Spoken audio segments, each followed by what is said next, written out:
कुछ दशकों पहले हवाई यात्रा करना, दूर बैठे किसी से मोबाइल पर बात करना, बल्ब का जलना, चंद मिनटों में दुनिया की खबरें पाना आदि कल्पना से परे था।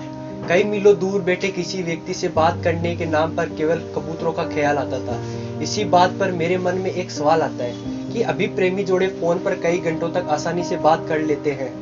उस वक्त अपने प्रेमी तक संदेश पहुंचाना एक रॉकेट लॉन्च करने के बराबर होता होगा।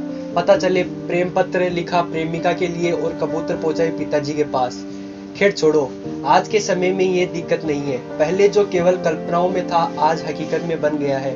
वैसे ही आज हमारी कल्पनाएं हैं जो भविष्य में हकीकत बन सकती है।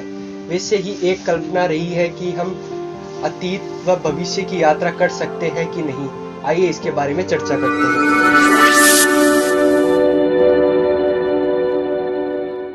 क्या हालचाल दोस्तों, मैं लविश कुमावत आपका स्वागत करता हूं अपने YouTube channel fact with lavish पर। आज हम बात करेंगे टाइम ट्रेवल पर। काफी समय से मनुष्य की परिकल्पना रही है कि वो अपने अतीत में जाकर अपने बुरे हालातों को चेंज कर सके और आने वाले भविष्य को पहले से ही जान सके। ऐसी ही सोच रखकर इंग्लैंड के मशहूर लेखक H.G. वेल्स ने 1895 में द टाइम मशीन नामक एक उपन्यास प्रकाशित किया, जिसको पढ़कर कई लोग प्रभावित हुए और कई वैज्ञानिक इस पर रिसर्च करना जारी कर दिया और इसी से संबंधित कई मूवीज भी बनी जो लोगों को टाइम ट्रेवल के प्रति और जिज्ञासु बनाती है। तो दोस्तों, आप कमेंट में बताओ, अगर ऐसा करना संभव होता तो आप भविष्य में जाकर क्या देखना पसंद करते।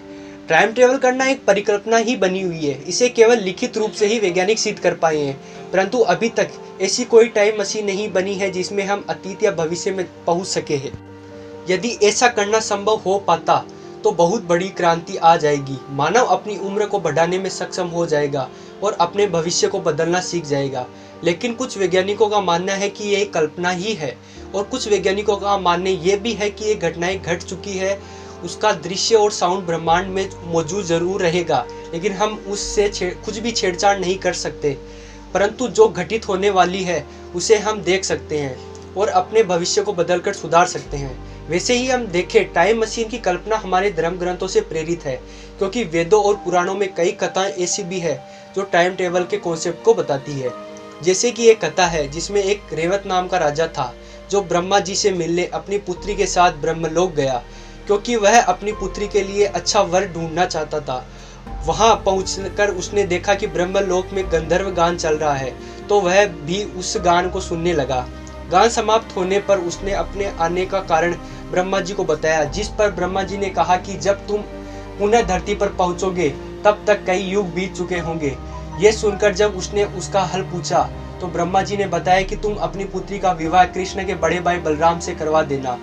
ऐसी ही अनेक कथाएं धर्म ग्रंथों में लिखी हुई है और ऐसे भी कई ऋषि हुए हैं जिनका जिक्र सतयुग, त्रेता, द्वापर तीनों में मिलता है, जिसका मतलब यह है टाइम ट्रेवल करके पुनः धरती पर समय समय पर वो लौट आते थे। इस कॉन्सेप्ट को समझे तो हमें पता चलता है कि पृथ्वी पर समय की गति अलग है तो अंतरिक्ष में कुछ और। पहले के टाइम में यह माना जाता था कि समय निरपेक्ष और सार्वभौम है, यानी सभी जगह समान है। लेकिन आइंस्टीन ने इसका खंडन करते हुए अपना सापेक्षता का सिद्धांत दिया, जिसमें समय को अलग अलग जगह पर अलग अलग बताया गया है। जैसे कि हम उदाहरण से समझ सकते हैं, तो ए और बी दो जुड़वा भाई है, जिसमें से ए अत्यंत तीव्र गति के अंतरिक्ष यान से किसी ग्रह पर जाता है और कुछ दिनों में लौट आता है, जबकि बी धरती पर ही रहता है। ए के लिए यह सफर केवल कुछ दिनों का है, लेकिन बी के लिए सफर कई वर्षों का हो जाता है। साथ इस कॉन्सेप्ट की माने तो समय की गति पर निर्भर करता है। अगर हम प्रकाश की गति को प्राप्त कर पाए तो संभव है कि हम भविष्य में भी जा सकते हैं। वैसे ही इस पर भी कई वैज्ञानिकों की रिसर्च चल रही है और कई वैज्ञानिक ने ऐसी ट्रेन का निर्माण भी कर दिया है जो ध्वनि की गति से भी तेज गति प्राप्त कर चुकी है। वैसे कुछ वैज्ञानिकों को यह भी मानना है कि वार्म होल से भी समय यात्रा की जा सकती है। अब आप सोचोगे कि ये वार्म होल क्या है, तो हम बता दें कि वार्म होल ब्रह्मांड के भीतर का ऐसा छिद्र है जो अलग अलग स्थान की कई वर्षों की दूरी को कुछ ही मिनटों में पार करा देता है। ये केवल ब्रह्मांड के भीतर के दो अलग अलग क्षेत्रों को ही नहीं, जबकि अलग अलग ब्रह्मांडों को भी जोड़ सकता है। इससे टाइम ट्रेवल करना संभव हो सकता है, परंतु इसमें प्रवेश करने का विशिष्ट तरीका है जिस पर रिसर्च चल रही है। अगर विशिष्ट तरीके के बिना हम उसमें जाने का प्रयास करें तो हमारा अंत निश्चित है। ऐसे ही वैज्ञानिक अपने अलग अलग नज़रिए से टाइम ट्रेवल करने का रहस्य सुलझाने का प्रयास कर रहे हैं। तो दोस्तों, आज का वीडियो कैसा लगा? अगर वीडियो पसंद आया तो चैनल को सब्सक्राइब करें, लाइक करें और आपके मन में और कोई ऐसा ही सवाल आ रहा है तो कमेंट में ज़रूर बताएं।